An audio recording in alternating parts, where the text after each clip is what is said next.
Class 11 physics का lecture number 1 है बाबू। पहला लेक्चर हम लोग कर रहे हैं, ये लेक्चर 1 है। और ये लेक्चर 1 में हम लोग क्या क्या पढ़ेंगे उसको देख लीजिए। इसके बाद अगला लेक्चर 2 आएगा, उसके बाद जस्ट, और पूरा सिलेबस 11th का हम लोग यूट्यूब पे करने वाले हैं, तो बड़ी आसानी से कंप्लीट होगा। बस एक एक टॉपिक को आपको देखते जाना अच्छे से। तो यहाँ पर हम लोग का सबसे पहला टॉपिक आ रहा है कि इसको हम लोग बोलते हैं, पहला चैप्टर जो है वो क्या है बाबू, यूनिट एंड डायमेंशन, ठीक है ना।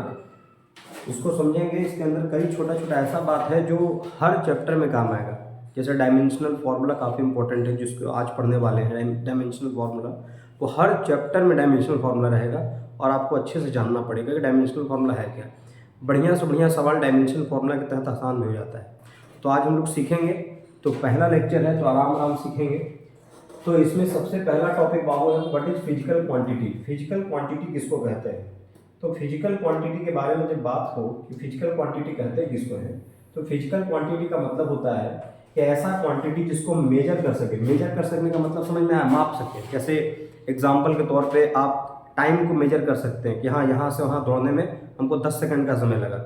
आप टेम्परेचर का मेजरमेंट कर सकते हैं कि आज टेम्परेचर थोड़ा ज़्यादा लग रहा है तो इतना डिग्री सेल्सियस है या कम है। आप करंट का मेजरमेंट कर सकते हैं।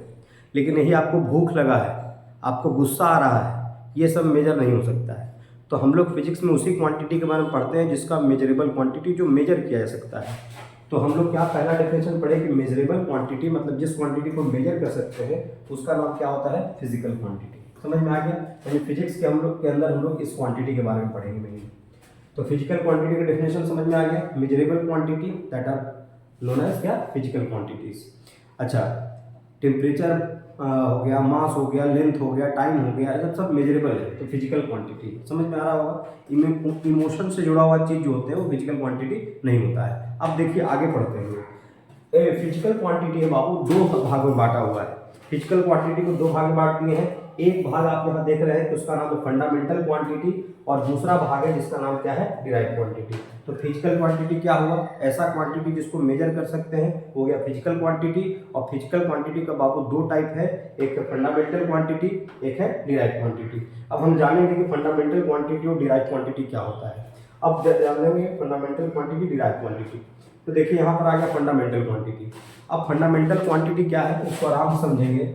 ऐसा फिजिकल क्वांटिटी, बाबू फिजिकल क्वांटिटी तो होगा ही होगा, ये फिजिकल क्वांटिटी तो होगा ही होगा, क्योंकि ये बाबू मेजरेबल क्वांटिटी है। फंडामेंटल क्वांटिटी फिजिकल क्वांटिटी का पार्ट है।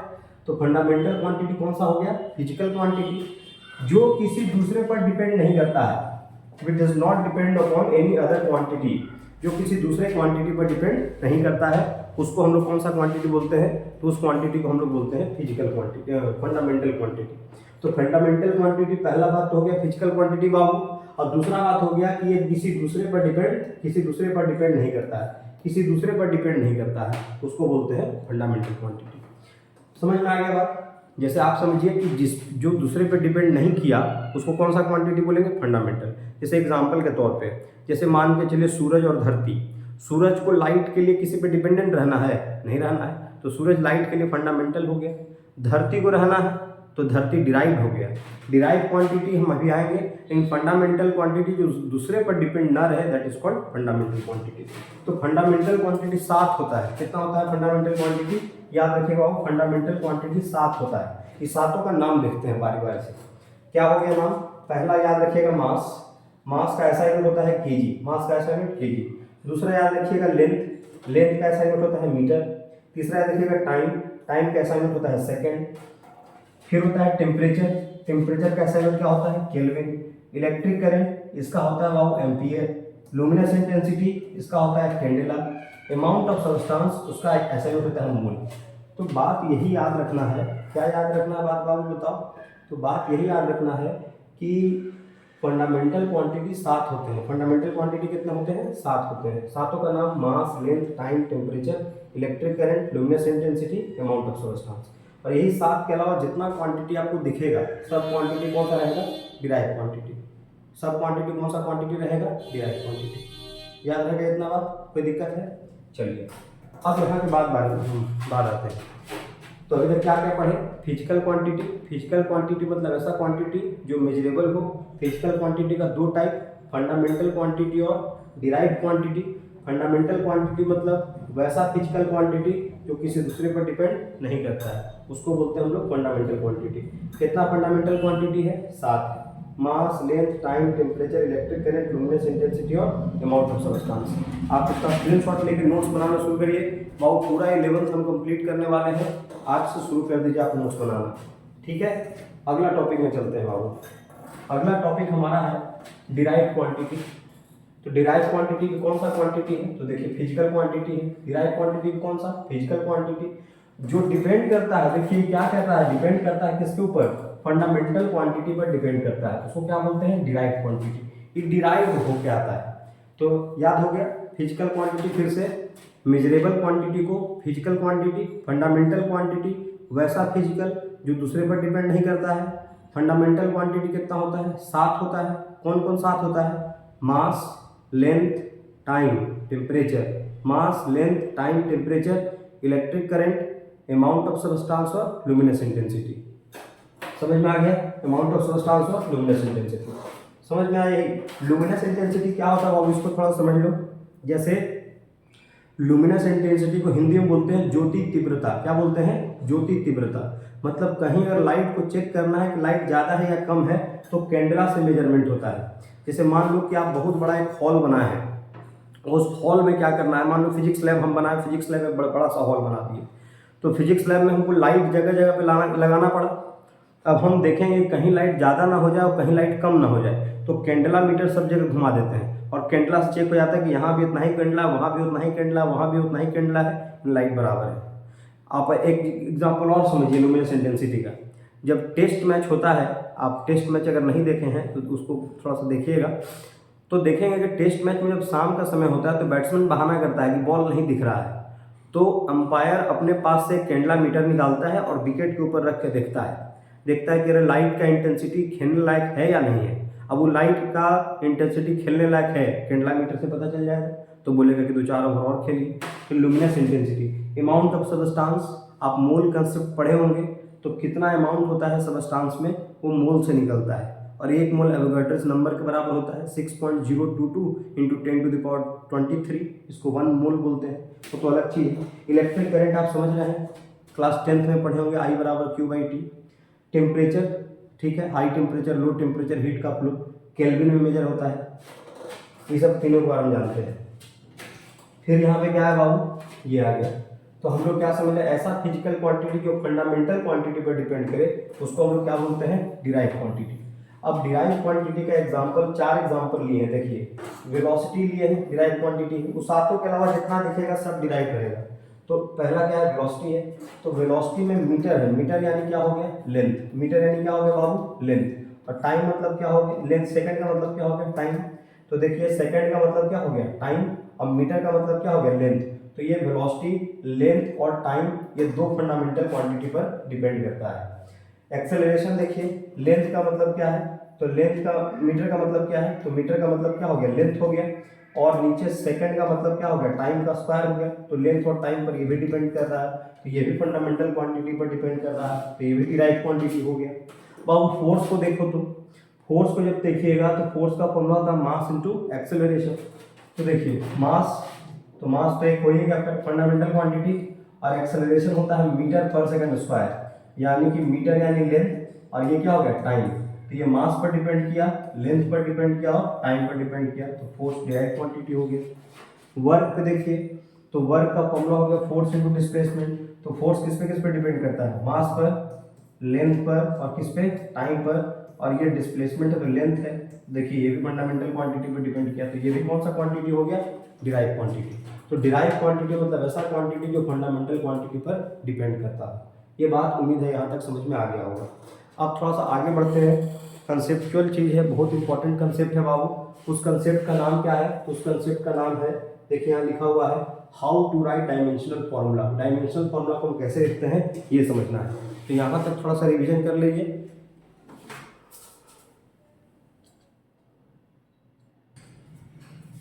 तो कैसे डायमेंशनल फॉर्मूला लिखना है इसके बारे में हम लोग बात करेंगे, ठीक है। डायमेंशन फॉर्मूला कैसे लिखते हैं वो देखिए। जैसे स्टार्टिंग कर रहे हैं एकदम बेसिक से, ठीक है ना। जैसे मान के चलिए एग्जांपल में देखिए, आपको अभी याद रखना है ब्रैकेट में एम एल और टी याद रखना है, बस ये समझिए क्या याद रखना है, एम एल और क्या टी।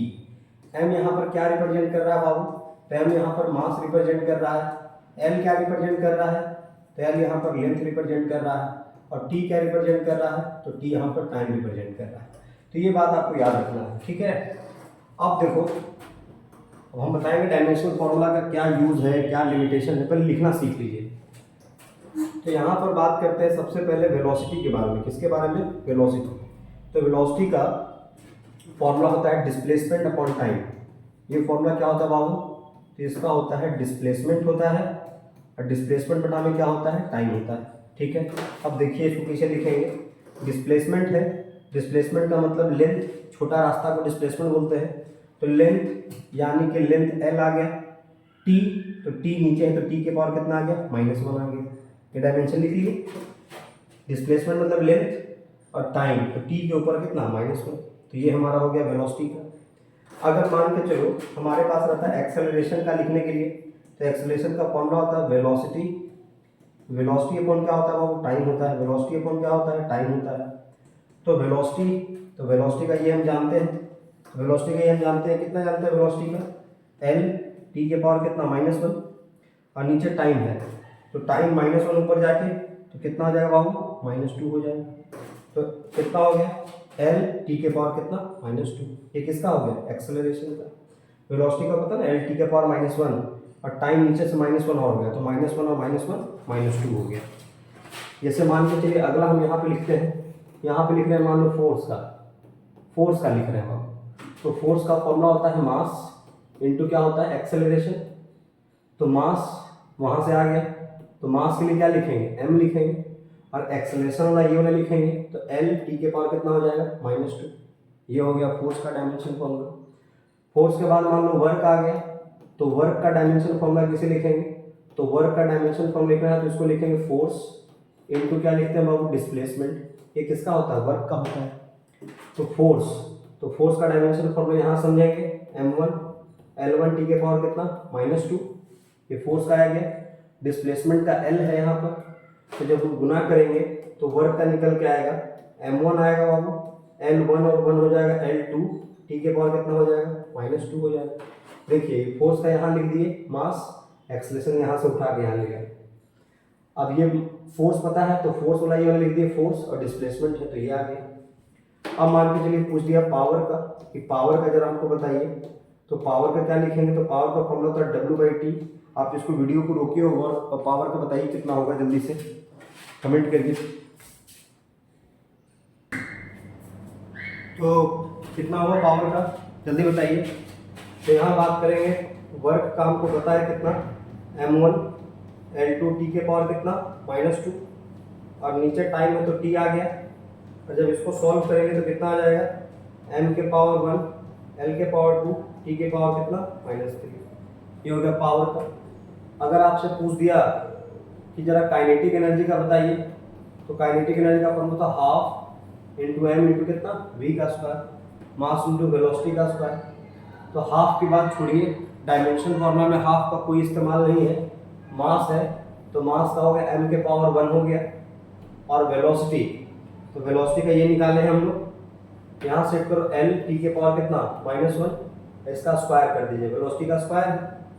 जब इसको सॉल्व करेंगे तो बाबू आ जाएगा m, l के पावर कितना आ जाएगा 2, और t के पावर कितना, -2। वर्क वाला ही सेम टू सेम आ गया, वर्क वाला यहाँ। मान के चलो पूछ दिया कि पोटेंशियल एनर्जी का बताइए, तो पोटेंशियल एनर्जी कितना होता है फॉर्मूला, m इंटू जी इंटू क्या, h।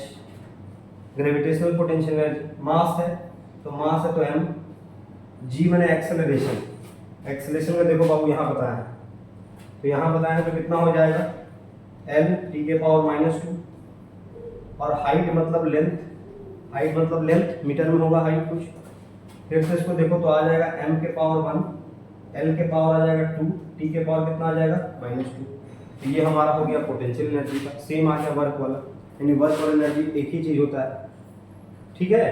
यहाँ तक तो समझ गए होंगे, जल्दी से आगे बताते हैं। देखिए अगला अगर हम बताएं, इसका स्क्रीनशॉट ले लीजिए जल्दी से।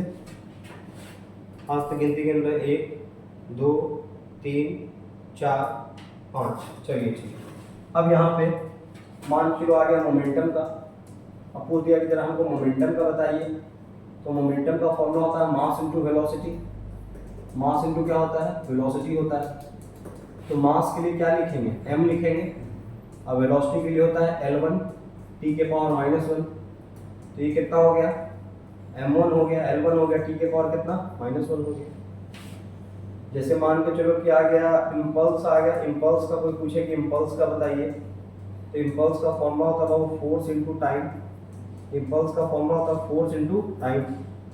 फोर्स का कितना डायमेंशन, देखो फोर्स का याद रखना पड़ेगा। फोर्स और वर्क दो ऐसा है जिसको याद कर लो। फोर्स और वर्क का याद कर लो। फोर्स का डायमेंशन होता है m1 L1 t के पावर -2। ये फोर्स का एकदम रट जाओ, बहुत काम आने वाला है। टाइम है, इसको t से हम गुना कर दिए, कितना आ गया m के पावर 1 L के पावर 1 t के पावर कितना -1। ये हमारा हो गया ना -1 और -1 इम्पल्स हो गया। समझ में आ रहा है बात। अगर यहाँ पे फ्रीक्वेंसी का पूछ दिया तो फ्रीक्वेंसी का बताइए। तो फ्रीक्वेंसी का फॉर्मूला आपको पता है, होता है तो 1/t होता है। जिसका डायमेंशन खाली t के पावर कितना -1 हो जाएगा। हो गया, बात समझ में आया, ये होता है। तो अभी तक हम आपको क्या बता रहे थे बाबू, m l और t बताए। एक और देख लीजिए, हमारे पास एक फॉर्मूला होता है force is equal to G m1 m2 बटा में क्या होता है r²। जी m1 m2 बटा में r²। अब यहाँ से बोलेगा कि g है, इस g को हम लोग क्या बोलते हैं बता बाबू, इस g को बोलते हैं ग्रेविटेशनल कांस्टेंट। क्या बोलते हैं इसको, इसको बोलते हैं ग्रेविटेशनल, इसको बोलते हैं ग्रेविटेशनल कांस्टेंट, इसको बोलते हैं ग्रेविटेशनल कांस्टेंट। इसका डायमेंशनल फॉर्मूला बताइए। तो इसका डायमेंशन फॉर्मूला कैसे लिखेंगे, देखिए बाबू इस g के बारे में बताना है। तो g का फॉर्मूला क्या होगा, तो g का फॉर्मूला होगा f इंटू कितना r² बटा में m1 m2 हो जाएगा, f इंटू r² बटा में m1। अब आप बताइए इसका डायमेंशन लिख लीजिएगा कि नहीं लिखिएगा। फोर्स का डायमेंशन कितना होता है m1 L1 t के पावर -2, ये फोर्स का हो गया। r² मतलब L के पावर 2 हो गया, और m1 m2 है तो m के पावर 2 हो गया। देखिए ये फोर्स का होता है, याद कर लेना है मीटर का, और ये m m2 बार है तो m के पावर 2। इसको ऊपर भेजिए, क्या बन जाएगा ये बन जाएगा m के पावर -1 L के पावर 3 t के पावर -2। तो ये g का डायमेंशनल फॉर्मूला हो गया। उम्मीद है बात समझ में आ रहा होगा, कोई दिक्कत है। अगर आपसे पूछ दिया कि प्लैंक्स कांस्टेंट का बताइए, किसका बताइए, प्लैंक्स कांस्टेंट का। इसका स्क्रीनशॉट लो बाबू जल्दी से। आपको डायमेंशन फार्मूला, एक एक डायमेंशन को बाबू आराम आराम से सोच सोच के लिखना है। अच्छा अब मान लीजिए पूछ दिया कि प्लैंक्स कांस्टेंट का बताइए, स्क्रीनशॉट इसका ले लीजिए जल्दी से। अब मान लो प्लैंक्स कांस्टेंट का पूछ दिया तो E बराबर होता है h इंटू न्यू फॉर्मूला। अब यहाँ h जो है उसको बोलते हैं प्लैंक्स कांस्टेंट। इस प्लैंक्स कांस्टेंट का अगर कोई डायमेंशनल फॉर्मूला पूछ दिया तो कैसे बनाएंगे, तो प्लैंक्स कांस्टेंट में बोलेंगे h बराबर E बटा में न्यू। इस न्यू को हम लोग बोलते हैं फ्रीक्वेंसी। क्या बोलते हैं बाबू, इसको बोलते हैं फ्रीक्वेंसी। और E यहाँ पर क्या होता है, तो E यहाँ पर होता है एनर्जी। ठीक है, तो एनर्जी का तो वही होता है जो वर्क का होता है। वर्क का कितना होता है देखिएगा पीछे, तो आपको मिलेगा कि वर्क का होता है m1 L2 t के पावर -2। ये एनर्जी का डायमेंशन है बाबू। वर्क और एनर्जी एक ही चीज है। और फ्रीक्वेंसी का भी तुरंत बताया था t के पावर कितना -1।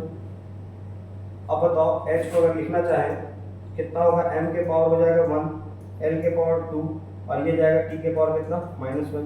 तो ये हमारा डायमेंशन फॉर्मूला किसका हो गया, प्लैंक्स कांस्टेंट का हो गया।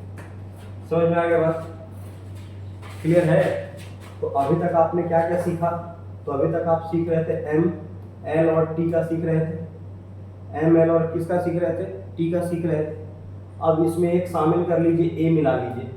अब चौथा डायमेंशन आ गया मास, लेंथ, टाइम, और बाबू ये जो हो गया a हो गया एम्पियर हो गया, एम्पियर मतलब करंट हो गया। अब इसको हम लोग शामिल करेंगे और डायमेंशन को आगे की ओर बढ़ाएंगे। उम्मीद है यहाँ तक तो क्लियरली समझ में आया होगा। जल्दी से बताइए बच्चों। तो एम एल टी और ए है। तो अभी तक एम एल टी के बारे में आप सीखे, एम एल और टी के बारे में सीखे, ठीक है। अब आपको हम एक बता रहे बात, इसमें ऐड होने वाला है, ए ऐड कर देंगे। तो ए ऐड करेंगे तो एम एल टी तक आप इसको अच्छे से कंप्लीट करिए।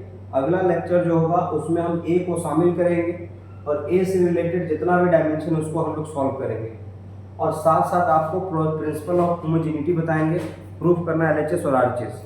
तो लेक्चर नंबर 1 में क्या क्या सीखे एक बार शुरू से बता दे रहे हैं। लेक्चर नंबर 1 में सीखे बाबू, सबसे पहले चीज़ सीखे यूनिट एंड डायमेंशन में हम पढ़े फिजिकल क्वांटिटी। ऐसा क्वांटिटी इसको मेजर करते हैं, फिजिकल क्वांटिटी होता है। इसका दो भाग है, फंडामेंटल और डिराइव्ड। फंडामेंटल क्वांटिटी क्या होता है? तो फंडामेंटल क्वांटिटी का मतलब ऐसा क्वांटिटी जो किसी दूसरे क्वांटिटी पर डिपेंड नहीं करे, does not depend upon any other quantity. कितना फंडामेंटल क्वांटिटी है? तो 7 होता है। सातों का नाम mass, length, time, temperature, electric current, luminous intensity और अमाउंट ऑफ सब्सटेंस। सबका असाइनमेंट भी आपको याद में रखना है। अगला चीज क्या पढ़े बाबू? डिराइव क्वांटिटी, ऐसा क्वांटिटी जो फंडामेंटल क्वांटिटी पर डिपेंड करता है, जैसे वेलोसिटी मीटर पर सेकंड। तो मीटर का मतलब लेंथ, सेकंड का मतलब टाइम। तो लेंथ और टाइम फंडामेंटल क्वांटिटी है, उस पर डिपेंड किया। ये भी इसी तरह से ये भी बता दिया गया, जैसे फोर्स मास इनटू एक्सेलरेशन, तो ये मास पर डिपेंड किया, और एक्सेलरेशन है तो लेंथ और टाइम पर डिपेंड किया। इसी तरह से ये भी मास, लेंथ, टाइम पर डिपेंड किया। फिर हम क्या पढ़े आगे? फिर हम पढ़े कि how to write dimension formula. तो अभी हम आपको MLT खाली सिखाए हैं, अब MLT सिखाएंगे। तो कैसे लिखे हैं ये डायमेंशन फॉर्मूला को एक बार रिवीजन कर लीजिएगा। ये डायमेंशन फॉर्मूला आपको समझ में आ जाएगा। तो टोटल कितना लिख दिए? 1 2 3 4 5 6 7 डायमेंशन फॉर्मूला इधर हो गया, 7 हो गया, इधर आपका हो गया 8 हो गया, 9 हो गया, 10 हो गया, 11 हो गया, 11 और ये मान के चलो कि 12। तो 12 डायमेंशन फॉर्मूला सिखाए हैं आपको MLT से। अब MLT से हम लोग सीखेंगे अगले लेक्चर में। ठीक है बाबू, लेक्चर नंबर 2 का वेट करना है, इसको पहले कंप्लीट करिए।